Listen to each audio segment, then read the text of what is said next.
Hi, welcome to this short video that shows how to configure unit scaling and resolution for a Control Techniques axis in a TwinCAT project. So just a quick look at the hardware that we'll be using for this demonstration. Is a laptop, it's got Control Techniques Connect and Beckhoff TwinCAT loaded. And there's an Ethernet connection through to the hardware from Beckhoff, which in this case is an IPC, but the steps would be identical regardless of the hardware, so it could be a PLC or controller from Beckhoff, it would be the same. We've then got one of the ports on the device configured for EtherCAT connectivity, which is connected through to an SI EtherCAT, which is then plugged into a Unidrive M700, turning this into an EtherCAT axis. So there's a couple of slides here just to kind of, introduce the subject, let's say. So the first thing to note is that the minimum resolution supported by the position counters used by EtherCAT DS402 are 16-bit or 65536 counts per rev, and in fact that's the default resolution in number of counts per rev that you would find from a drive out of box. Okay, any feedback device, so that might be a 4000 PPR encoder, 5000 PPR, 4096 PPR, whichever, all of those devices have a resolution less than 16 bits, okay, which is 65536. So what the drive does is it takes those encoders and it scales them up to be 16 bits. That way you can run an application without doing lots of complex scaling between encoders of different sizes and just treat them all as 16 bits, okay? So the upscaling doesn't give you any extra resolution. So here's an example. So a 4096 PPR encoder gives 16384 counts per rev after quadrature, okay?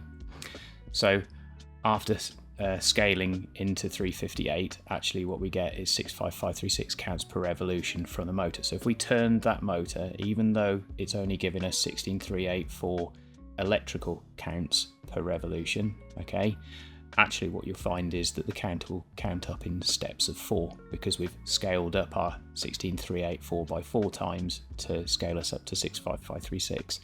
And you'll find it will do that regardless of which number of PPR the encoder is, and you will end up with a 65536 count per rev count. It just makes your life much easier when you're working with low resolution encoders. So when you're looking at the DS402 layer, so your NC axis in the TwinCAT environment talks to DS402. Positions that you see in DS402 are all 32-bit integers. So even though the PLC Open NC axis interface in TwinCAT appears to have, up to, I think it's like 18 decimal places you can get out of an LReal position value, the underlying motion controller is always 32-bit, and that's what's specified by the DS402 standard, and that's the thing that actually interprets the motion demand from the NC axis.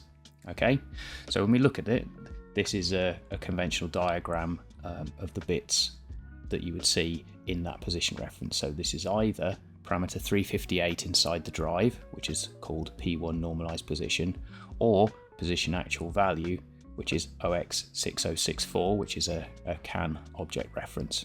Okay, so what you can see is that this position information from the first bit to the last bit is divided up into two 16-bit areas, and this is how it comes to you from default. So the first 16 bits are position per revolution, which I've said before, out of the box is 16-bit, and you can't have any less than 16-bit resolution as far as scaling in DS402 or scaling in NC axis is concerned.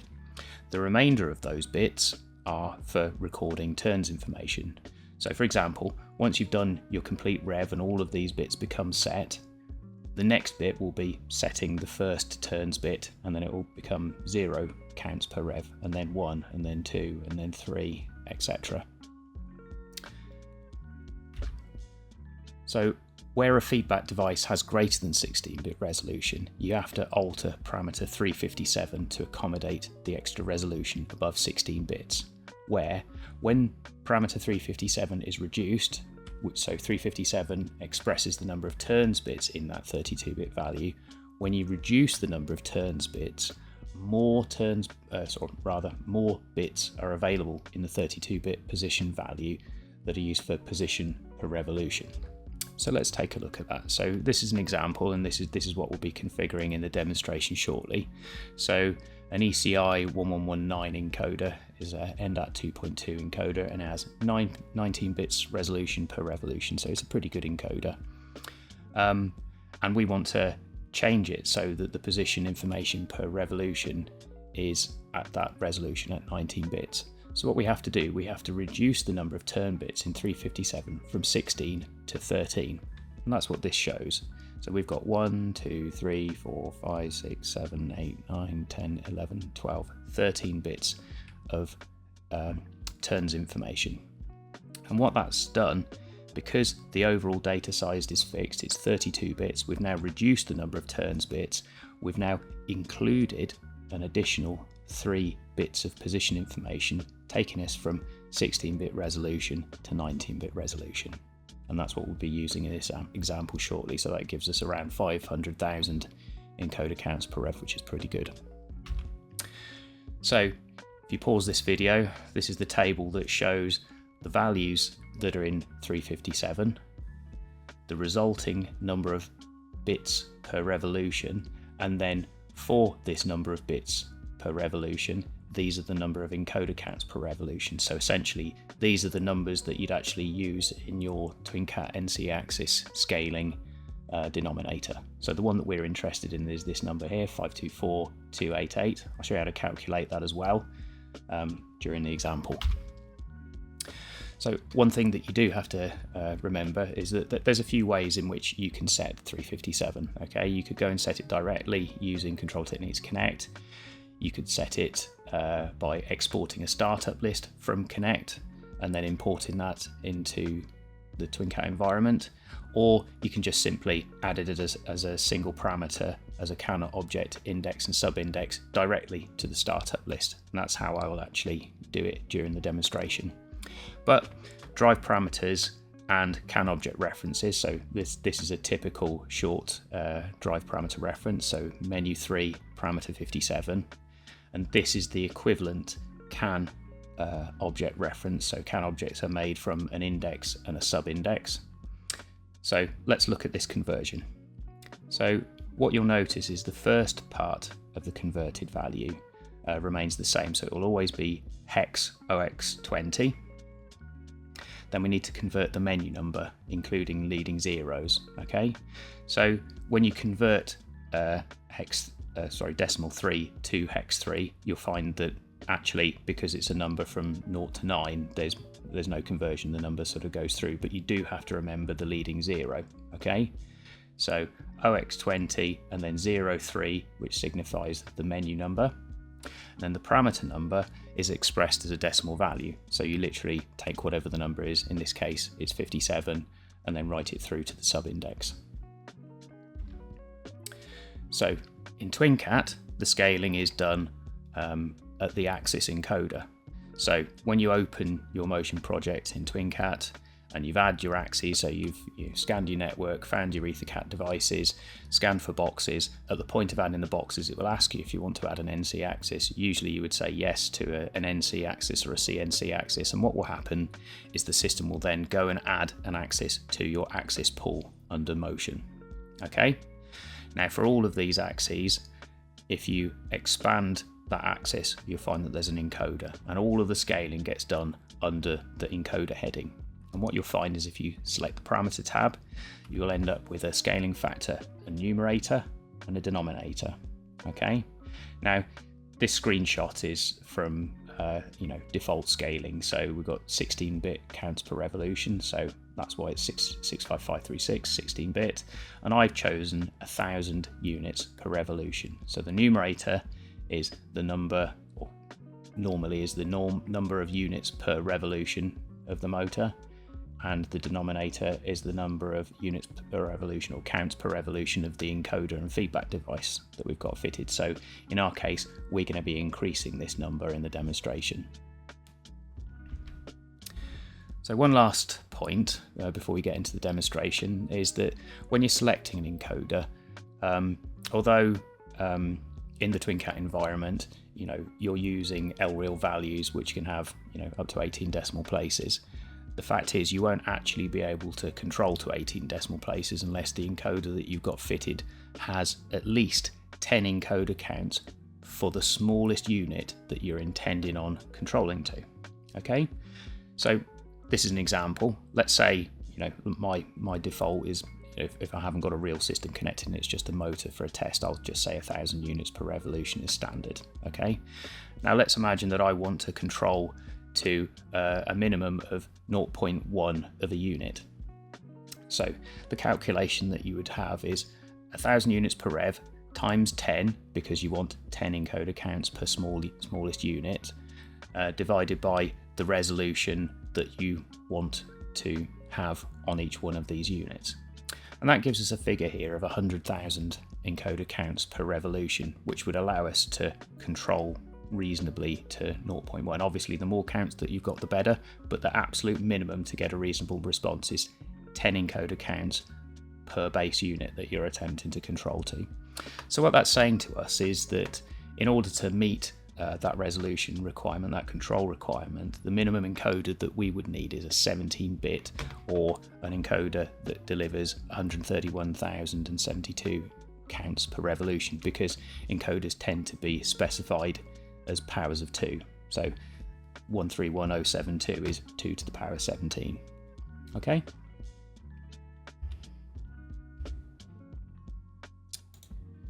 And before we go too much further, I just want to point out that all of the steps that you're seeing in this how-to video are covered by a getting started guide.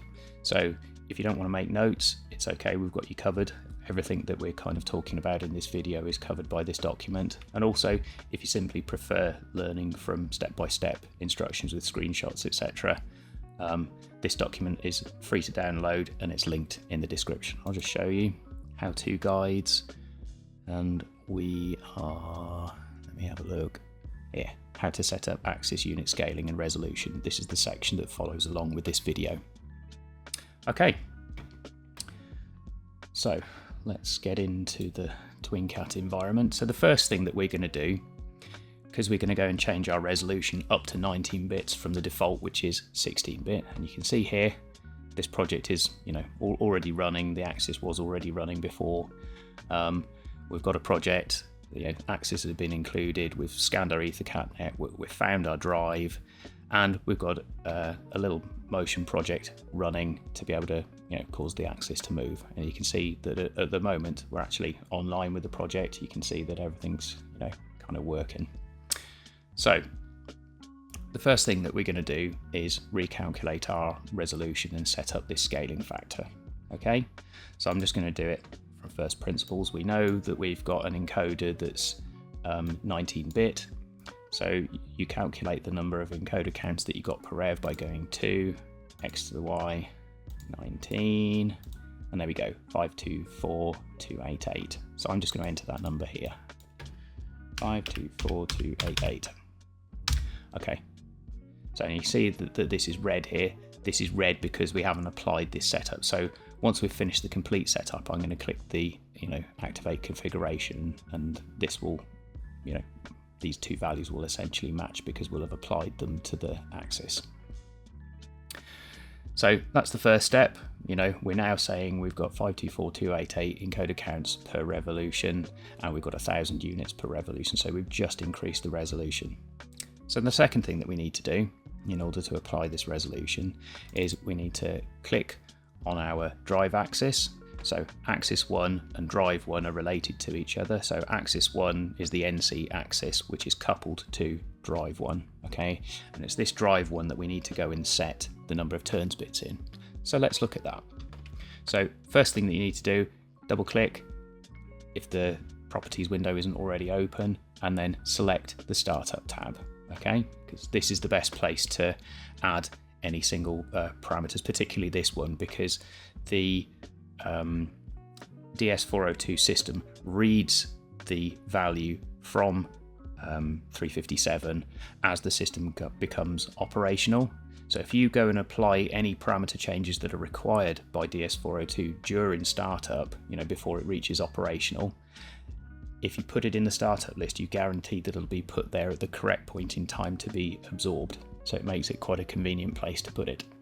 So here we go, new, and then if you remember from before, the first part is always the same. It's always OX20 because this is a hex value. You see, hex.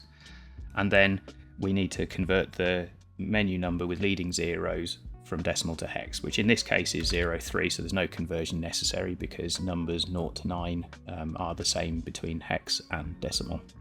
Next thing we've got to do, which is a kind of a quirk of this tool really, you have to click complete access to be able to gain access to the sub-index. So the sub-index in our case is 57 because we're aiming for menu 3, parameter 57. And then once you finish that, uncheck complete access. Next thing that we've got to do is we need to go and set up our value. Okay, so again, I'm going to use the calculator. So what we want to set is the hex equivalent of 13 because we're reducing our number of turns bits from 16 to 13 to give us an extra 3 bits of position resolution per rev. Okay, so I'm going to bring up my calculator, I'm going to put it into programmer mode, and then I'm going to put in the number 13, and you can see that the decimal value 13 becomes hex D. Okay, remembering that when you put the numbers in here, it's in byte pairs, so you have to put a leading 0 in. So if we're going to enter in a value of D or 13, it will be 0D. And I'll just give a note saying turns bits. And there we go. So what you can see is here's our parameter reference all completely as hex, and you can see the decimal equivalent of 0D, which is 13, which is exactly what we want. Okay, so at this point, all we need to do in order to apply it to the axis is simply activate the configuration. So we'll do that now. Just click OK to the following messages. Give it a sec to sort itself out. There we go. Okay, so I think that's finished. You can see that the little cog symbol down here is green and rotating, which is exactly what we want. So we'll go to connect and we'll just take a quick look at this. So if I go to parameters and I go to menu 3, then we go and have a look at 57. There we go. You can see that the startup list has gone ahead and written that to a value of 13. Now, on top of that, we can actually see that the axis will move. So if I go and apply this, so my program is running. So I'm just going to shut this down and I'll just show the PLC program. So here's our program, and what we've got is an axis ref, which is required when you're using the NC Axis Motion Library, which is an implementation of PLC Open, and then you've got a Control Techniques Position Axis, which sort of houses a collection of basic functionality for making the axis move. So what I'm going to do is I'm going to enable the drive, so pass that on, physically enable the drive, and then I'm going to cause it to jog forward. So my jog speed is 1,000 units per revolution, or 1,000 units per second. So what that really means is 1 revolution per second or 60 revolutions per minute. So if I jog this and write that value, so there we go. Now I can see, because I can see the keypad, but I'll show you for the purposes of the video. So if we go back to the beginning, we can see here that our final speed is 60 RPM. So that proves to us that we've managed to change our resolution from 16 bits to 19 bits, and the speed that we're getting out after all of that rescaling has actually worked. So I hope you found this useful. Thanks for watching.